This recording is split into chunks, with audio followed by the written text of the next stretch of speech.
how should we title this, Scott? It's like the art of performing reps, the optimal speed on your concentrics. I don't even know exactly what your question is. So, well, okay, then I'll ask you my question. Yeah. How about we start there? Up to you. How about we That's start cool. there? So I got this. This has been a burning question for me. I have a list, Scott, a whole list of questions here on my phone for you. And we haven't gotten to get to them in a long time. This list has been building since February. This is when my good friend and client, Andrea Watson, was out here. We were training, and I wanted to express to her getting a little bit more aggressive with her concentric. There was a time in the past that all of my concentrics were very slow. And it was brought to my attention by Shelby Starnes. He was like, hey, man, try getting a little more aggressive with that. And when I did, I recognized I got a lot more out of it. I mean, you got to be controlled. You've got to be controlled with your concentric. But I noticed that, like, I feel like I dig deeper into those fibers. I think about the way that I pull. If I pull with some force yet control, I get a lot more out of it than just doing like this slow, smooth contraction. And so I wanted to ask you, what's the science on that? Because Scott, you know the science. You're the bro, but you're also the scientist, right. And you're the bro scientist. I'm pulling up this presentation that I did that I might use as kind of a cheat sheet. I have a whole talk. See? Called Quest for the Perfect Rep. See? This is exactly what I'm talking about right here. And literally, I mean, it's I don't know how many slides I have in this thing. I haven't given it for a while. I love this presentation though. Okay.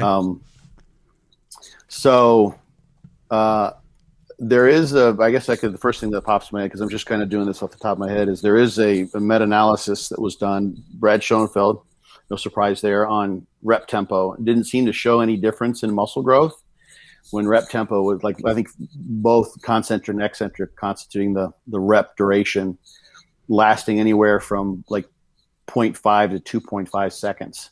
Okay. There was no difference in muscle growth that could be detected in that analysis. So that didn't matter. There's been a couple studies looking at the super slow topic, the super slow strategy. You remember super slow? I do. Yeah. Yeah.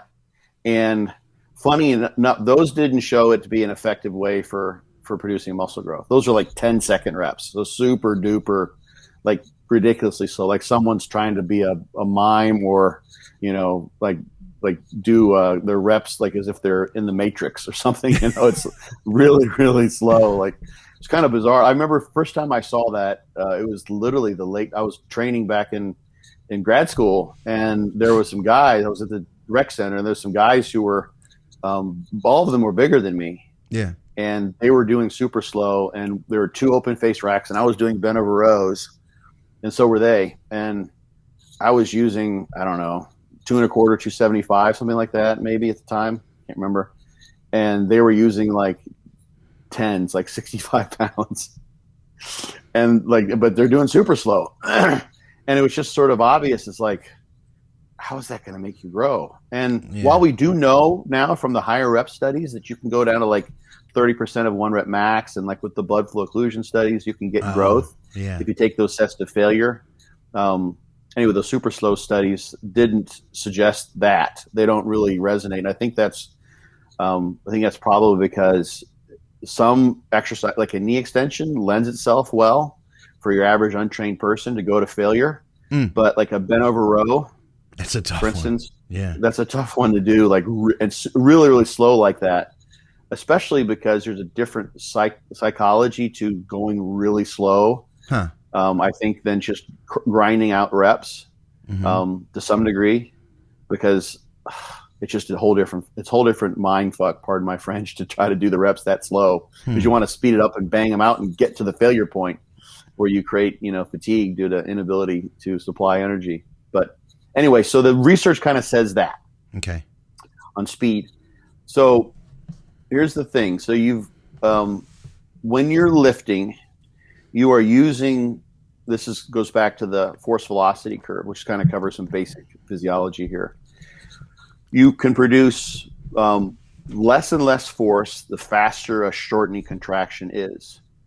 So I always think of this as the merry-go-round effect. Like if you were a kid and you had a merry-go-round and you were the one who was like had to push the merry-go-round, and everyone gets on there, load up, and like the merry-go-round's at a standstill, and you start to push on. You can push like crazy, like it produce a lot of force to get when you first get it moving, and you get it moving, and the faster it goes, eventually it's going as fast as you can run. And like even if you're standing there going like this, like you're not adding any speed to it.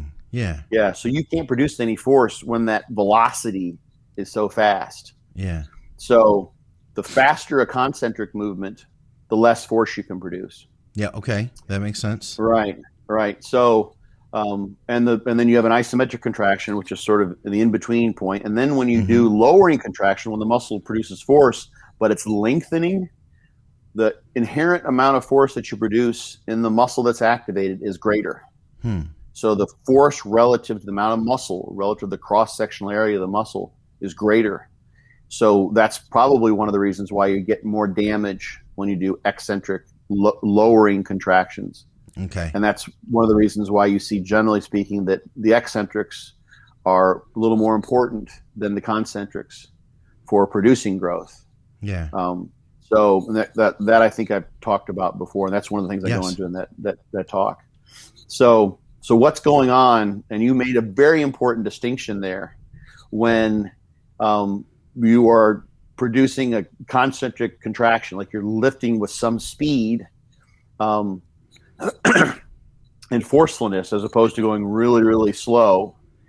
And I'm trying to like put together all sorts of thoughts. There's a whole bunch of things that are involved here, but imagine one scenario where you literally try to completely explode from a standstill. Once you get that, and this will depend on the movement, and it will depend on whether it's a free weight or a machine to some degree, or whether you've got bands or chains as well. So imagine a free weight and you're doing like a bench press, and you go from you've literally done a pause and you drive up as fast as you can, literally explode in a sort of wouldn't be truly a ballistic fashion, but it's almost like a ballistic contraction. You get a lot of force produced at the beginning, and eventually at some point in time, that bar starts moving so quickly that force velocity relationship comes into play. Yeah, I think we've all felt that, you know. Yeah, all of us. And you're not pushing the second half somewhere in there of the range of motion. The bar is just flying up from the force that you produced initially.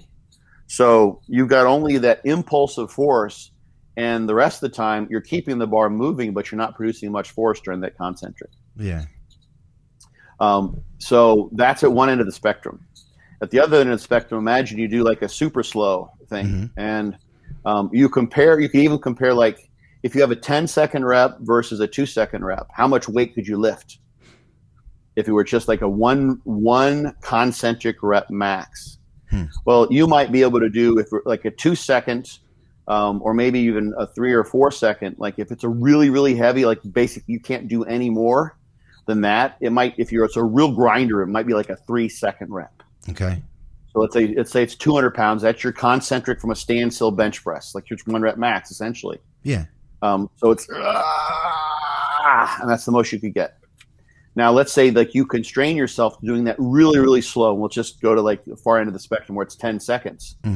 You couldn't take that same weight, and if you started doing a 10-second rep, you get about 3 or 4 seconds into it, and that'd be it. Right. So instead of 200 pounds, you might have to go to 160. Or whatever, less for sure. Right.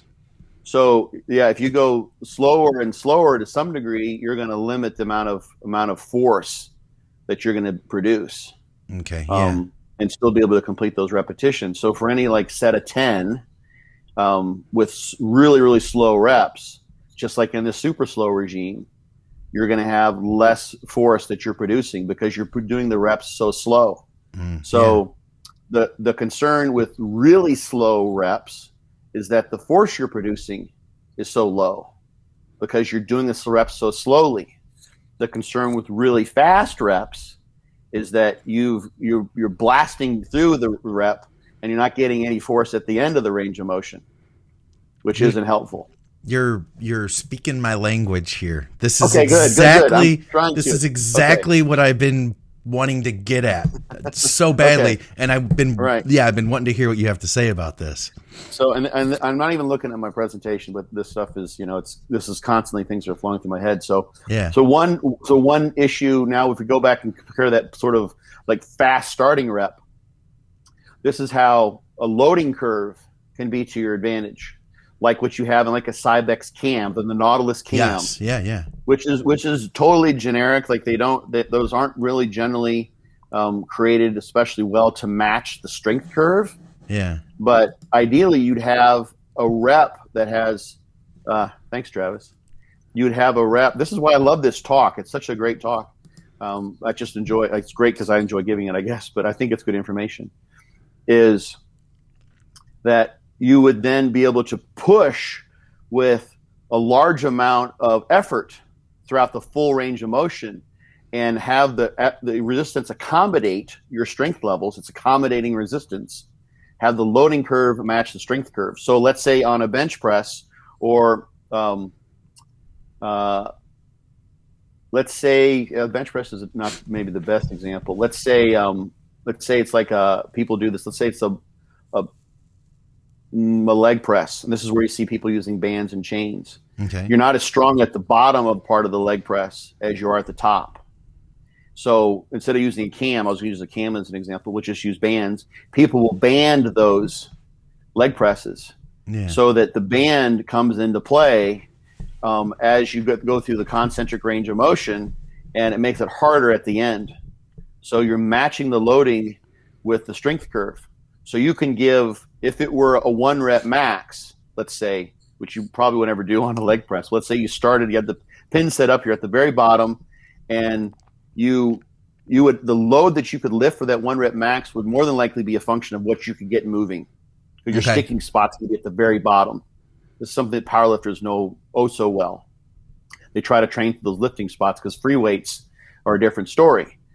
So what you can do with a leg press, which is essentially free weight, just in the plane of motion of the leg press, is set up those bands so that you're able to apply. You don't have that sticking spot at the bottom. Instead, you have maximum effort at the beginning, and then as it would become easier because of the biomechanics of your lower body, the band starts to create more and more resistance so that you could have max effort all the way through. Yeah. So the full rep would be a grinder as opposed to and you just fly through to the second end. Right. So that gives you load throughout the range of motion, as opposed to a sticking spot at the bottom where you're destined to fail, so to speak. That's going to be the part where you end. You never see anyone literally, like on most leg movements, unless they've been banded or what have you, where they fail at the top, right? Like if you're doing like a hack squat or any kind of standing squat machine for the most part, or leg press, like once you get it up past the midpoint, you're going to get it unless you're really, really pushing. But most of the time people will fail at that bottom part. Yeah. Because that's the hardest part of the range of motion. So back to rep tempo now, you want to have some activation that's sort of in between that super slow and that ballistic as fast as you can. Such that you've got good muscle activation through the full range of motion. So you're controlling the weight, but you're sort of exploding into it with some forcefulness. So when you're moving faster, you're going to have to have more muscle engaged in order to do that. Yeah. So driving with some forcefulness engages more muscle, which is what you want. The advantage there is then when you've found that middle ground speed-wise and you're gauging more muscle, because you're moving at a relatively fast pace, but not overly fast so that you don't have to do anything at the second end of the range of motion.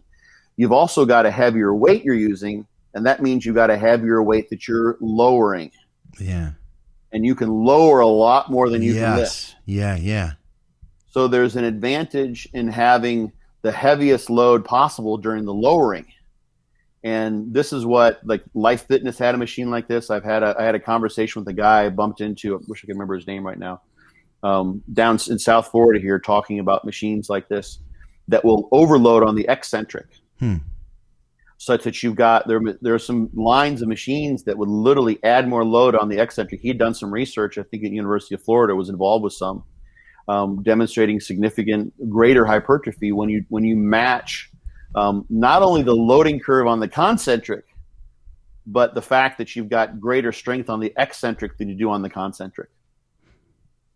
So if you can lift 200 pounds on a bench press, you can lower 220 or 240 maybe. So if you really want to maximize effort throughout the full range of motion on that concentric, you might. Let's go back to the leg press. Because it's a better example, I think. So now you band the leg press. So you've taken that sticking spot out, and there's equal amount of effort throughout the full range of motion. Okay. Because the band is making it harder near the top. And that's going to probably focus more on quads too, and that's sort of another side topic. So that's another reason to do that. But now you've got loading curve matching strength curve. So it's all out. The effort is the same throughout each concentric aspect of the rep. But now if you want to match the concentric effort with the eccentric effort, you're going to have more weight on the eccentric. Ideally, when you can't really do that, unless you have a partner who has you do force negatives, or you have a machine that does that. But the best that you can come to, generally speaking, is picking a load where you're moving pretty fast, not overly fast, and controlling that eccentric on the way down. So you want to have as heavy an eccentric load as you can, relatively speaking, so you're in that good rep range for getting growth. You're not just doing singles. Basically. And we want to be able to load and control the load on the way down, because if you just drop the weight, so this is the other side of the rep tempo. If you just drop the weight, then you have a free fall effect. You're doing nothing but catching it at the bottom. Yeah. And I think that's the biggest mistake that a lot of us have made, because we focus on getting the rep. I got, 1, now I'm going to go for 2. Right. And we're not thinking about that negative portion. I think that's probably, we could probably all step back and focus more on the negative and not change our splits, not change our number of reps, and get more out of the exercise just by getting more out of the negative. Like we would get more out of training if we focused on just getting more out of the negative. There's another meta-analysis comparing, concentric and eccentric only training, and you find greater growth eccentric only. Generally, that's one of the pieces of evidence we talked about we would have been episode 100, maybe the one I did on training, I think. Yeah. Okay. I talked about this with the Dudley study. Hather et al. That they did for NASA, comparing doubling the concentrics only compared with lowering and lifting concentric eccentric. So you want to have some control, and here's where there's a difference between bands and chains. So imagine now you've got 2 different setups you can compare on the leg press. You've got one where you want to add load at the end because you're stronger near the end of the range of motion. So you're matching your loading curve with your strength curve. Now you can do that with chains. So as the weight goes up, more and more of the chain is lifted off the ground, so the load goes up. And you could try to match the amount of chains that you have relative to the load on the machine, so that you're matching that really, really well. Or you can also do the same thing with bands. So that as more of the bands get stretched out, the more load they would have. Bands, an ideal setup for some bands, it depends on the length of the band and the thickness of the band. So the thickness is how much force, and the length will dictate the length tension relationship of the band itself. So imagine like a really thick short band, where you triple the length of that band or double the length of that band over the full range of motion. That band's going to go from 0 tension when it's slack to a lot of tension when it's doubled or tripled in length. For sure. Versus imagine a band that's set up where it's a longer band that you only increase the length of by 50%. Yeah. You're not getting as much of a differential from the bottom to the top of your range of motion. Yeah. So length of band and thickness of band matters. So that's a kind of an aside. But imagine now you're looking at your eccentric and you're lowering, and if you lower quickly with chains, you can actually have that free fall effect with those chains in the same way that you would with the weight. Yeah, you would. So you can drop down as much as you like, and that literally, if you go fast enough, you're literally letting that free fall. Yeah. In large part. So there's hardly any tension at the beginning of that range of motion, which unfortunately, is where you're the strongest too. Yeah. So you're really missing out because you have potential for more force at the beginning of the range of motion, and that's where you start dropping it down. Obviously, you have to slow down near the bottom so you don't get squashed, and that's where you're weakest. So you're really missing out on the potential for eccentric overload when you're using chains in that regard. But if you use bands and you try to drop down like that, the bands don't have a free fall effect. There's continuous tension because of the elasticity in the band. So there'll be something related to the physics of the elasticity, the material nature of the elasticity of the band. Some will will keep up with the descent of the weight more differently than others. But in large part, that band's got tension all the time. So you can't drop the weight fast enough so that the band unloads in the way that you're unloading if you're just dropping the weight and you don't have any load on the chains because they're just free falling. So this is one of the reasons why people will find, especially if they've been dropping their weights, relatively speaking, they've been doing really fast eccentrics, is if they use bands, they get a lot more sore. Because they're getting more eccentric loading because the bands are forcing the load to happen. Plus, there's some proprioception going on there too. It's like if you drop the weight, you just let it come down really quickly. That makes sense to your brain. You move really rapidly, and you can feel the weights kind of dropping that way. Whereas imagine if you start to go fast like that, and the weight doesn't change in force. Yeah, because the bands are on there. It's imagine like someone's pushing on the leg press. You'd be like, whoa, you're going to slow down and want to control that. Yeah, you would. More so. You would. Because it's just natural. Your stretch reflexes are going to kick in. Yeah. And also cognitively, you're going to experience that. So bands have that advantage in that they maintain the eccentric force that's necessary to produce, even with faster rates of descent, even with faster speeds of eccentric contraction. Okay. So the ideal there is that you have control over the eccentric. Yeah. And here's the thing. So now we're going to gain more. Here's another level of understanding. You're with me now so far. Yeah. Right. Okay. So here's what's really cool. So the merry-go-round effect. The faster you contract, the less force you produce. Right. On concentrics. That doesn't apply to eccentrics in large part. So when you go to from an isometric, a hold, to some kind of an eccentric, like there's some increase in your strength, maybe 20% with voluntary contraction. The muscle can produce more than that, but you've got some inhibition. But if you go faster and faster and faster, you don't produce more force. The muscle doesn't produce more force the faster the rate of eccentric contraction. It levels off. Okay. Huh. So you can go really, really slow on your eccentrics and produce just as much force as if you were going really, really fast. As far as the muscle goes. But if the load that you're attempting to move around in space is under the confines of gravity, so that you just drop it like that, then you don't have any load to push against. So the muscle doesn't produce any force. So there's no advantage in terms of speed, in terms of what the muscle can do during the lengthening eccentric contraction, lowering the load. So faster is not better than slower in terms of loading, in the terms of the muscle. But if you go too fast and you're not using bands, and bands, I mean, you could train with bands as all the weights, just load up the bar with bands and do no weight, and you get past this. And of course, cams can do that on some machines. You've got that free fall phenomenon that happens when you go too fast. So the free fall phenomenon, the fact that we're lifting free weights in large part on most plate loaded machines and selectorized machines and machines that don't have cams or bands on them, makes it such that you don't want to go fast because there's no load the faster you descend because things are free falling.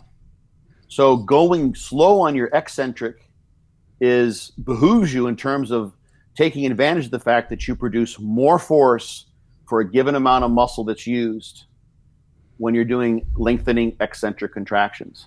Okay. So the quality of the stimulus in terms of tension relative to the muscle that you use is better with eccentrics than concentrics. And going slow is the way that you do that. Because if you go too fast, you just have a free fall. You've got nothing to push against. Yeah. So you got to go slow enough that you've got something to push against. So you might be thinking, okay, well, if I go really, really slow, isn't that going to fatigue me? I mean, and I use up all my energy doing these eccentrics? Go back to Muscle Minds 100 and check out one of the ideas that I put forth there. This is application of that information.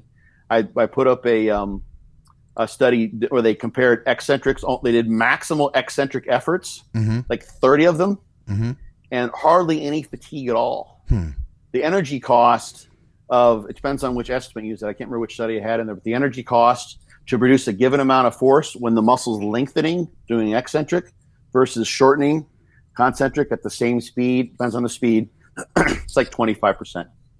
It's nothing. So the energy cost of lowering under control is zilch. You're not going to fatigue yourself in any way that's going to cut into your reps or cut your set short by doing controlled contractions on the cold eccentric contractions. So you want to have control, so you have the loading, so you can take advantage of the fact that you produce more force and get more stimulus when you lower under load and doing eccentric contractions. Okay. You don't have fatigue, so which is good. I'm still not sure I completely feel satisfied with the concentric portion of the rep now. Okay. So I'm just going to go back and almost kind of restate myself. I feel like if I move very slow through a rep, I'm here visually thinking about like a bench press movement, but it could be anything. It could be a row. If I move very slow through the rep, I feel like I can ease the weight up. If I slam it up, then the centrifugal force takes over. You know, there's like a momentum. There's a momentum that takes over, and it becomes easier toward the top. There's a middle ground in there where if I push hard with force, but don't let it get away from me, that my muscle actually feels more sore. Like, I'm not even going to say sore. It feels more beat up. Like, it feels like I dug into the fibers more. It feels like I activated the muscle harder than if I ease it up slowly. Yes. Is there something to that? Yes, absolutely. So like what we said before, you go too fast, you blast up from the beginning, and then it's just momentum carrying the weight up the rest of the way. Yeah, I caught that part. So your activation is going to go down. You go too slow, the weight's going to have to be low. I see. You can't push as much weight. Yeah, you're just. I mean, unless you're. I mean, if you're doing like 5 or 10 second reps, the weights are going to be lower. So you're not going to have as much tension. Okay. So here's the other thing too. This is all in this talk. Like I pieced all this together. It's so very cool. So the studies have been done. A lot of it's actually looking at pec versus triceps activation during a bench press. Okay. So you can tell individuals, use your triceps on this bench press or use your pec. Yeah. And you can literally give them a verbal cue to do so. And that can be done with lighter loads up to a point. And somewhere around 80% of a 1 rep max or heavier is where that ability to maintain that mind muscle connection is lost. And some of that simply comes down to the fact of the matter is that when you're doing a 1 rep max, if it's a 1 rep max, you're using all the muscle that's available. You're using both triceps and anterior delts and your pec. Yeah. Everything. So if you go to 95% of that and you say just use your pecs and they turn off those other muscles like 50%, or you're not going to get the lift. It's not going to happen. Yeah. So in order to complete the rep, you've got to use almost all the muscle that's there, and you go to 90%. It's like, yeah, maybe you could turn off the triceps as a smidge, but it won't be statistically significant. It won't be noticeable. But if you go down to 70%, now you can significantly shift the force producing muscles to the one you want to make the load bearing muscle for the exercise. The one you want to have that mind, you want to make it your pecs instead of your triceps. I see. And you can get away with doing rep. And of course your load should go down. Yeah. You know, guys have been just like moving the weight around just by any means possible. who decide now they want to have a better connection with their pec, and they've been using 315, they can't expect to all of a sudden like have a great connection and still use the same weight for the same reps. Yeah. If you're gonna like tell the other muscles to be less active, if you're still pushing as hard as you can, there's some degree where there's some sense you could turn on the pecs more so and they could take up the slack. Mm-hmm. But and the other way of looking is you're going to have to turn off those other muscles, because if you're doing this in the first place because you're not getting good activation in the target muscle, the pecs, let's say, for a bench press, if you're using it for that reason. So you're going to have to turn off those other muscles to shift the load to the pecs. And that's really all that matters. You want to do the exercise in a way that forces the target muscle to be the load-bearing muscle and the one that is the cause of fatigue and failure as when you bring the set to its end. So you want the weak link to be the target muscle. Sure. So if you can, like, let's say you're someone who just like has great mind-muscle connection, but you also know how to really push on the bench press. You're like, let's say, a power lifter who also has a great mind-muscle connection. Well, a lot of those power lifters, the form's going to totally change. So sort of take the biomechanics out of the picture. But imagine they just push with everything, and like they can get, let's say, just say 315. Right. And now they want to make sure that to the extent possible, without like having a joint dislocation or something really wonky go on, they're making the pec almost as much as possible the only muscle that's active, even though it's a compound lift. Yeah. There's minimal activation of the triceps, minimal activation of the anterior delt, just enough to keep the form. And now they're going to have to go down to maybe 225. Right, yeah. To make it just the pec. And the pec will be more loaded. And at least then, even if you compared pec activation in the 315 versus the 225, you've got, if it's the same at the beginning at least, and to some degree, when you get to the end of that 315 set, where the person isn't using the pec as well as they want to, the limiting factor are those other muscles, which is the reason why you're trying to have a better mind-muscle connection. So the failure isn't due to the pec. The pec's not getting trained very effectively. It's the other muscles that are getting loaded. So you shift and start doing that exercise with the mindset, the cue. You can do touch training for this to some degree, probably. Yeah. Let's make the pec the target muscle, the weak link. And now your set comes to an end, and the triceps and the anterior delt are not the reasons for fatigue. They're not the reason why the set ended. It's because the pec didn't have anything left to give. Right. And in that case, your pec went from 70% activation to 100% activation, all you could possibly give. And the set ended with a failure in the pec to produce enough force to get another rep. That as opposed to when you're going heavier, the pec, it wasn't the pec that was the reason for failure, it was the other muscles. So your pec only went from 70 to 85% of maximal activation. Okay. The other muscles failed. So that's a reason why choosing the right tempo, not going like too fast, which just, if you're pushing as fast as you can on every single rep, well, guess what? Aside from that whole momentum issue, if it's as fast as you can, then you're using as much muscle as you can. And you can't have a mind-muscle connection in that way, because you're activating everything at 100%. Yeah. If you want to get one muscle to be favored, you have to some degree, turn the others off. Right? That means less weight. Yeah. And not as fast. So finding that tempo. So what I do, like for instance, for chest training, in large part, because I recognize my tendency to activate the anterior delts and triceps, is those reps are slower for me. Chest training is always slower for me than most every other thing, because I don't have the good mind-muscle connection there, and I'm just probably biomechanically set up to use those other muscles. And I've got, I can overhead press almost as much as I can incline press, or as much as I can flat press. Yeah. I used to be that way. I've seen a lot of people that way too.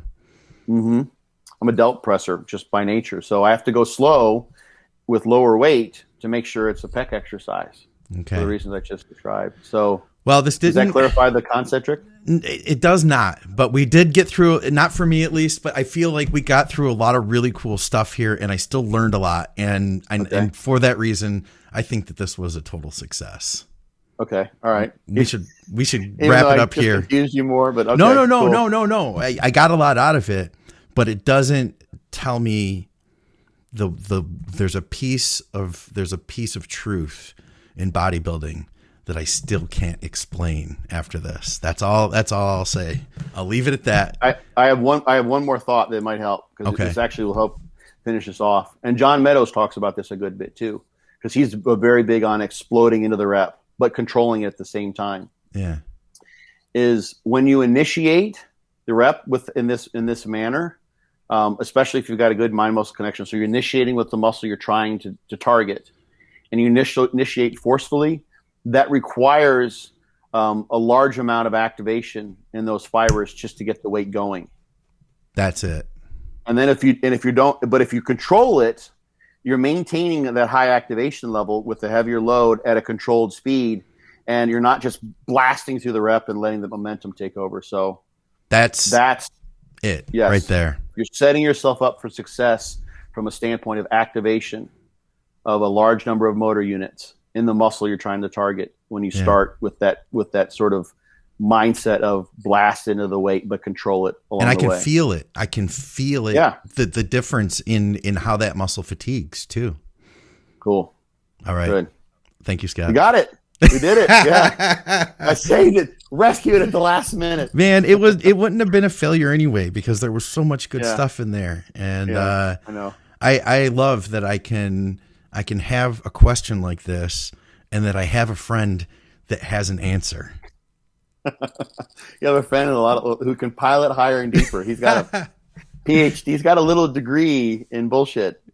Guys, for a bunch more answers, go to byobbcoach.com. Check out Scott's book, Be Your Own Bodybuilding Coach, or get the hardcover from Amazon. And, of course, check out fortitudetraining.net. Check out Scott's ebook. You can also check out our great sponsor, truenutrition.com. Yeah. And I have a seminar coming up. It's at Asgard Gym. You can see this on my Instagram. Yeah. It's in my profile URL as well.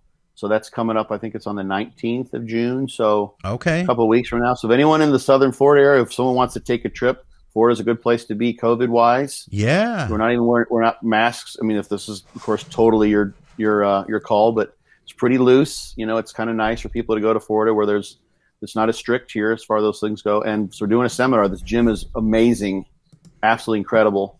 Yeah. And I'm doing a seminar on I think the title of it is Unraveling the Puzzle of Sets, Reps, and Volume, or something like that. Trying to figure out, like, you know, is volume the driver of muscle growth? You know, what is it that makes muscle grow, and how do we program this for ourselves as an individual, given this landscape of all this information ranging from HIT, Mike Mentzer on your shirt there, to, you know, do just tremendous amounts of volume. So that, and then we've got a couple in the gym things. I'm going to do a mind muscle mastery is a topic that I do as a lecture, but I've also got an in the gym component of that. So I help people with some of the things I kind of talked about here a little bit. And then the other in the gym thing is going through some of the fortitude training. Nice. Set types, pump sets, and muscle rounds for people. It's not a full fortitude training camp, but it's just to explain how those are done so people can incorporate those into their own programs and sort of take on that the principles that are woven in with those set types. Dude. What a fun experience this would be. This would be so cool. If that link, I'll get that from you. Why don't I put that in the description, so for all of you guys at YouTube, you can just click on that. I think that's a great idea, especially like now, man. I feel like we all need a trip. We all need a vacation. Yeah. We all need to hang out with Scott for a day.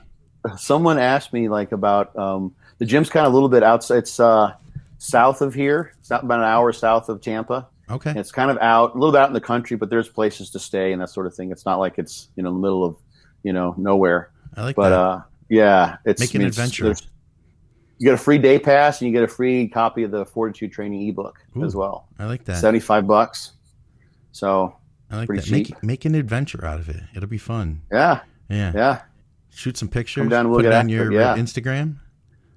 I like all that. It'd be good. Yeah. Do selfies. You can do selfies the whole time. As many selfies as you want. There's low limit on selfies during the seminar. I like that idea. Yeah. And as I mentioned, check out our great sponsor if you guys want to support our programming. Plus, you'll get some really good, high-quality, third-party tested supplements. That's truenutrition.com. Our code is THINK. Scott, thank you as always. You're welcome, my man. My pleasure. See you guys.